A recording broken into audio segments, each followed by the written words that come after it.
반갑습니다. 오늘 하나님께서 모세에게 말씀하십니다.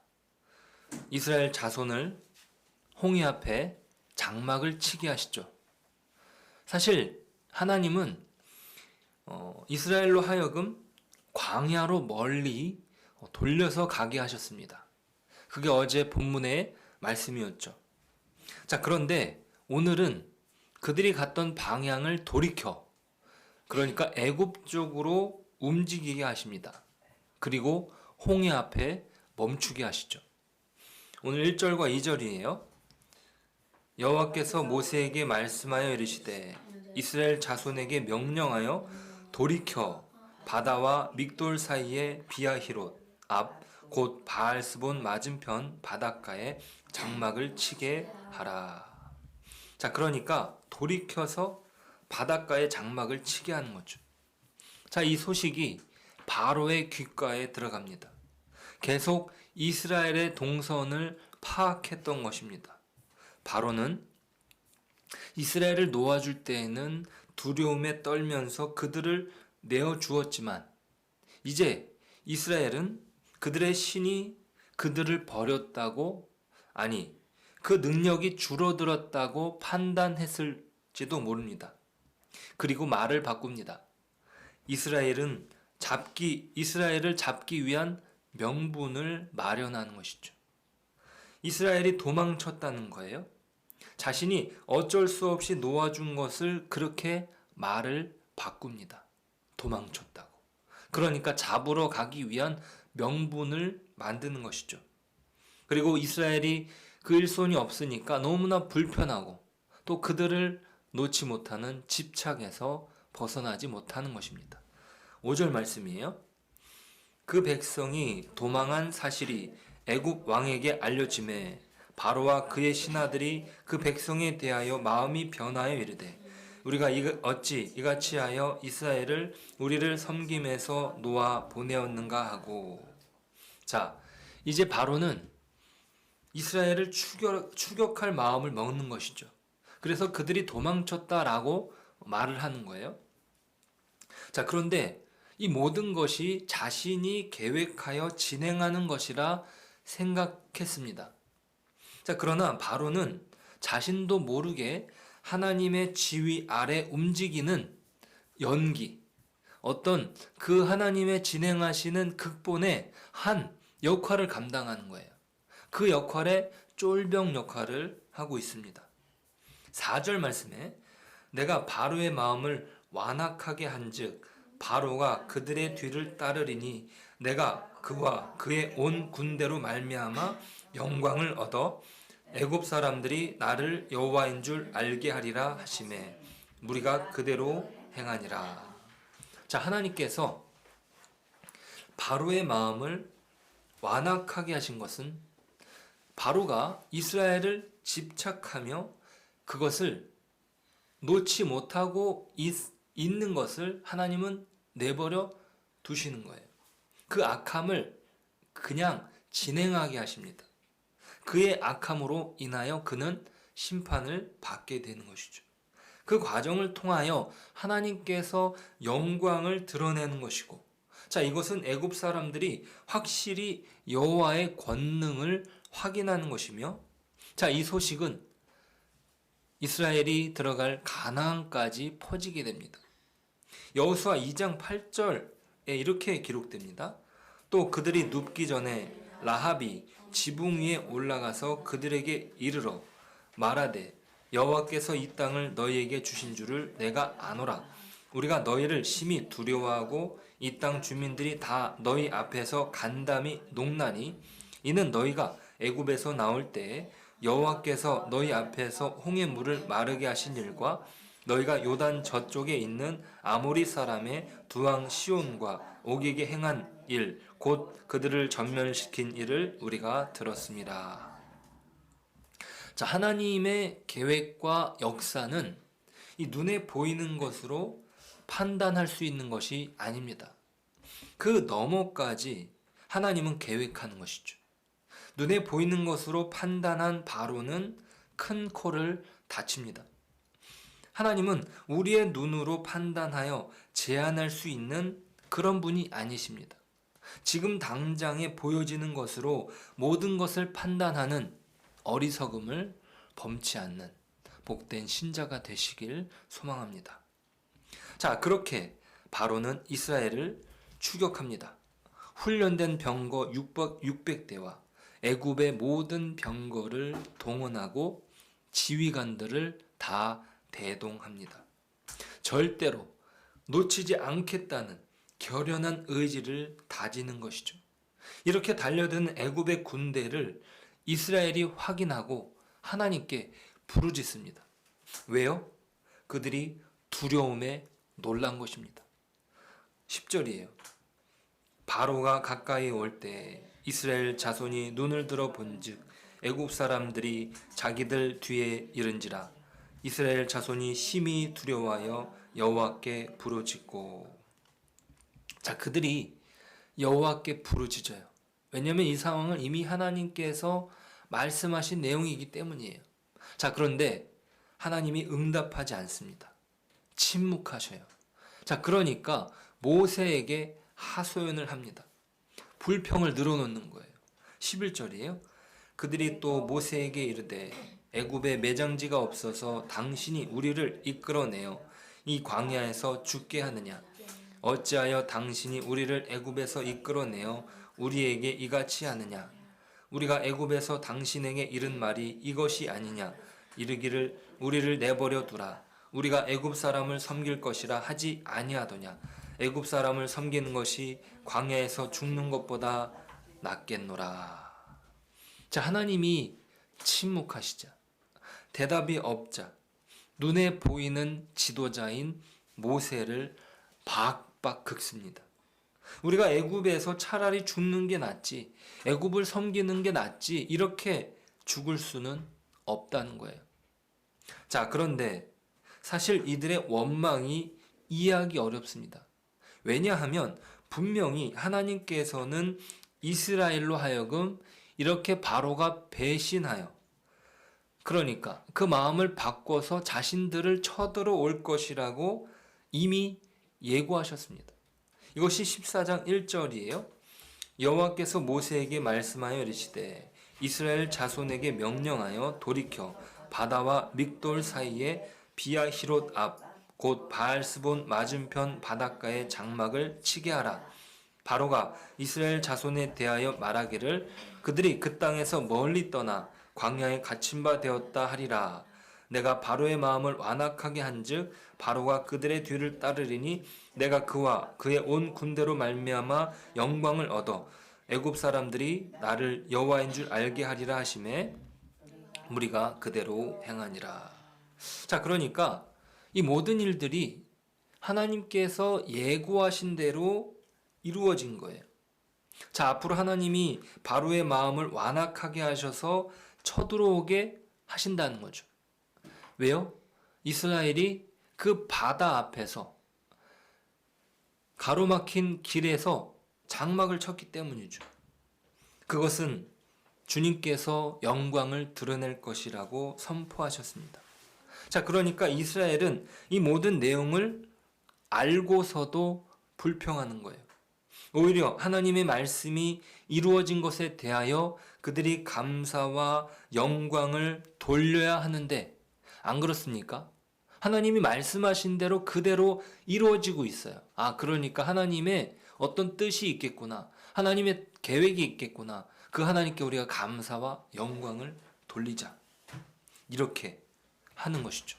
자, 그런데 하나님의 말씀대로 되지 않았을 때, 그러니까 바로의 군대가 쫓아오지 않았다면 더 걱정했어야 하는 일일 수 있습니다. 언제 바로가 쳐들어오는가? 하나님이 말씀하셨는데 이때쯤이 오지 않았을까? 이렇게 하면서 걱정해야 할 때, 걱정해야 되는데 지금 이스라엘은 자신들이 걱정해야 할 때와 찬양해야 할 때를 구분하지 못하고 있습니다. 말씀하신 그대로 이루어지는 역사 앞에 찬양하지 못한 것이죠. 어떻게 이럴 수가 있는지, 하나님이 아니라 모세를 향한 불만과 불평. 자, 이것은 하나님이 세우신 권위에 대한 불순종이요. 또 하나님의 은혜를 잊어버린 행동인 것입니다. 자고로 사람을 뭐라고 그럽니까? 머리 검은 짐승이라고 말하는 이유가 바로 여기에 있습니다. 이스라엘이 바로 직전까지 하나님의 기적으로 구원받았고 은혜를 체험했음에도 불구하고 순식간에 변질되는 거예요. 순식간에 마음을 바꿔버리는 거예요. 배반하는 거예요. 은혜를 모르고 믿음은 온데간데 없게 된 것이에요. 그러니까 머리 검은 짐승이라고 말을 하지 않습니까? 사람이 그렇습니다. 얼마나 완악하고 배은망덕한지 보여주는 것이죠. 자, 지금 이런 상황은 모세가 처음 바로를 만난 뒤에 벌어진 반응과 비슷합니다.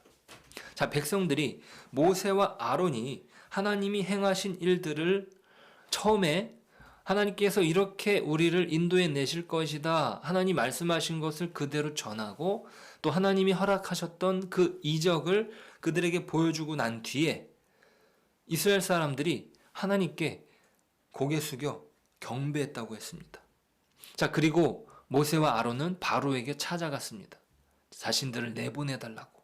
그런데 바로가 그 노역을 더 힘들게 하는 정책으로 응수하자 백성들은 모세와 아론에게 불만과 불평을 쏟아놓았습니다. 자, 그러자 모세는 하나님께 화가 나가지고 왜 자신을 보내셨냐고, 바로가 백성들을 더 학대하게 내버려 두셨냐고 그러면서 따져 물었습니다. 자, 그랬던 모세가 어디론가 사라집니다. 오늘 13절은 어떤 다른 모습을 보여주고 있어요. 13절 모세가 백성에게 이르되 너희는 두려워하지 말고 가만히 서서 여호와께서 오늘 너희를 위하여 행하시는 구원을 보라. 너희가 오늘 본 애굽 사람을 영원히 다시 보지 아니하리라. 여호와께서 너희를 위하여 싸우시리니 너희는 가만히 있을지니라. 아멘. 자, 백성들에게 두려워하지 말고 가만히 서서 여호와께서 너희를 위하여 행하시는 일을 보라고 이야기합니다. 왜요? 하나님께서 이미 약속하셨기 때문이에요. 하나님이 말씀하신 그대로 지금 상황이 재현되고 있는 것입니다. 모든 일이 하나님의 계획 가운데 애굽의 바로는 그 하나님의 각본 속에 등장하는 한 인물일 뿐이고 하나님 앞에서는 쫄병일 뿐이에요. 자, 그 계획 가운데 바로가 쳐들어오는 것이며 그는 하나님의 뜻 안에서 어떻게 해요? 넘어질 것입니다. 모세가 그것을 알았어요. 왜요? 하나님이 그렇게 말씀하셨기 때문이죠. 지금 출애굽을 하는 과정 속에 하나님이 말씀하신 그대로 이루어진 역사를 모세가 보았던 것이고 그 모세는 하나님의 말씀 앞에 담대할 수 있었던 것입니다. 하나님께서 제작하시고 모든 각본을 지휘하시는 상황 속에 펼쳐지는 이 장면은 하나의 위대한 드라마다. 그것을 바로가 알고 있습니다. 아니, 모세가 알고 있습니다. 자, 이 영원한 드라마가 기독교인이 아니더라도 모르는 사람이 없을 정도입니다. 세기에 온 세상의 가장 유명한 사건이 되고 말았어요. 이런 드라마가 없는 것이죠. 자, 지금 우리는 모세가 변화된 모습을 목격하는 것입니다. 하나님께서 말씀하신 대로 모든 것이 이루어졌던, 그래서 출애굽이라는 역사적 사건을 마주한 그에게 하나님께 대한 신뢰가 두터워지고 또 백성들을 인도할 지도자로 껑충 성장한 것입니다. 그 성장 과정 속에 하나님의 말씀이 있었고 그 말씀이 그대로 이루어지는 것을 그가 눈으로 확인하면서 그의 믿음이 돈독해진 것이죠. 자, 오늘 우리는 이 말씀을 통해서 무엇을 배우게 됩니까? 하나님의 작정된 계획 속에 모든 난관은 돌파된다는 사실입니다. 광야로 인도하셨던 하나님께서 지금 애굽으로 발길을 돌리게 하시고 바다를 앞에 두고 막다른 길목으로 인도하셨던 것에는 놀라운 섭리가 있었던 것입니다. 그 사실을 미리 알렸음에도 불구하고 막상 어려운 상황이 닥치자 이스라엘은 하나님께 부르짖습니다. 두려움에 부르짖는 것이죠. 자, 그런데 하나님께서 침묵하시자 자신들을 내버려 두신 것 아니었는지 생각하면서 모세에게 불평을 쏟아냅니다. 자, 이것이 광야에서 시작되는 불평의 시작인 것입니다. 자, 그러나 모세는 이 모든 일이 하나님의 작정 속에서 그들을 몰아넣으셨다는 사실을 굳게 믿습니다. 하나님께서 행하신 일을 기대하는 것이죠. 왜요? 지금까지 한치의 오차도 없이 하나님의 말씀이 그대로 이루어졌기 때문입니다. 어떤 난관이라도 하나님의 말씀만 있다면 그 모든 어려움은 다 돌파되는 것입니다. 우리에게 어떤 난관이 있습니까? 광야로 인생을 내모시고 거기다 모질라 막다른 길목에서 길을 잃고 주저앉았다고 생각이 드십니까? 하나님의 말씀을 따라온 삶의 결과가 내가 기대한 것과 너무나 다른 현실을 마주하고 있습니까? 그렇더라도 너무 성급하게 불평하지는 맙시다. 주님께서는 지금 이 상황 너머를 주관하고 계십니다. 어떻게 인도하실지 그것은 모르는 일입니다. 하지만 하나님의 뜻과 섭리 안에 모든 문제의 답이 주님께 있다는 것입니다. 우리가 할 일은요, 모세가 권면한 것처럼 두려워하지 말고 가만히 서서 여호와께서 여러분들을 위해 행하시는 구원을 보는 것입니다. 여러분들을 괴롭히는 지금의 상황은 영원히 돌아오지 않을 것입니다. 오늘 이러한 담대한 믿음으로 하나님의 약속과 말씀을 바탕으로 복되게 세워지는 하루가 되시길 축복합니다. 기도하겠습니다. 하나님 감사합니다. 우리를 향하신 놀라운 계획이 우리가 생각한 것과 다르게 난관을 맞을 때가 있습니다. 하지만 하나님께서 이 모든 것들을 계획하셨기에 이 모든 난관들은 돌파되고 말 것입니다. 하나님께서 그 일을 주관하시기 때문입니다. 하나님, 우리가 이 모든 사실을 믿으며 나아갈 수 있도록 두려워하지 않으며 가만히 서서 하나님의 행하시는 일들을 바라볼 수 있도록 우리의 눈을 열어주시고, 모세가 그 신앙이, 그 믿음이 성장해 갔던 것처럼 우리의 삶 속에 그런 믿음의 성숙이 이루어질 수 있도록 우리를 통해 영광 받으시는 그 하나님 앞에 우리가 나아갈 수 있도록 은혜를 부어 주옵소서. 예수님의 이름으로 기도드립니다. 아멘.